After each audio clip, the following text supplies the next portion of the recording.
Hey, let me ask you something. Are you a perfectionistic people pleaser whose sense of self-worth is based entirely on external validation like praise, performance, or being the smart one or the competent one or the put together one? So now you're terrified of failure all the time because somewhere along the line you learn that only success makes you lovable? Let's talk about why failure is really important.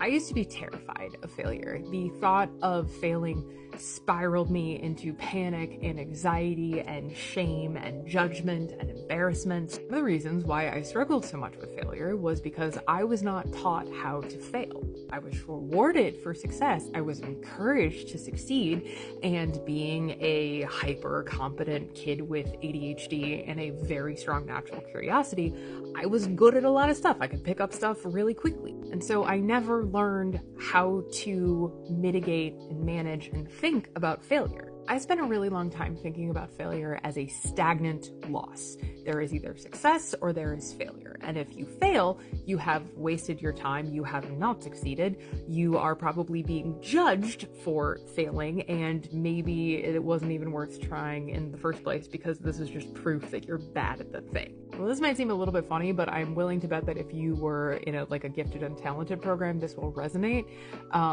It can be hard when you start failing if you are used to success, because not only does stuff at some point stop coming easily, the coming easily part is wrapped up in your identity and who you are. You're the smart kid. You're the kid who gets things, who picks up the instrument, who picks up the skill, who gets the math problem right on the first try, and that becomes sort of core to who you are. And so it can be difficult to think about failure as a good thing.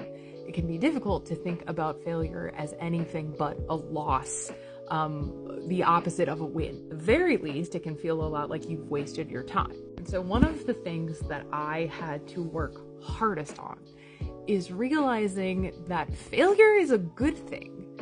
Failure at its core is not a loss. It is data. It is information. It is feedback, and it is a gift. If we look at failure not as a bad thing to be feared, but something for us to aspire to failure, aspire to trying the weird experiment or trying the thing that doesn't seem like it's going to work just to see what happens, at the end of that failure, what you get is data.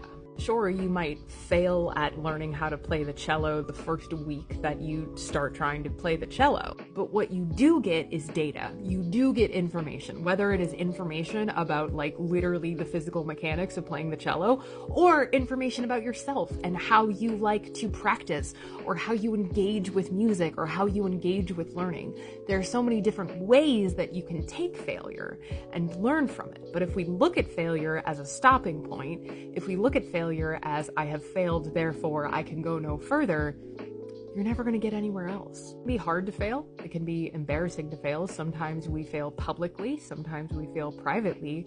But at the end of the day, I think it's really important to work on reframing failure as just a different type of success. And that can be so hard if you are a person who wraps your self-worth up in never failing. It can be so difficult if your self-worth and your sense of self is wrapped up in being good at stuff. Failure can feel terrifying. But the secret is that failure is also really exciting.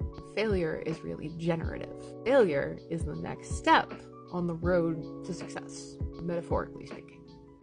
Hope this helps.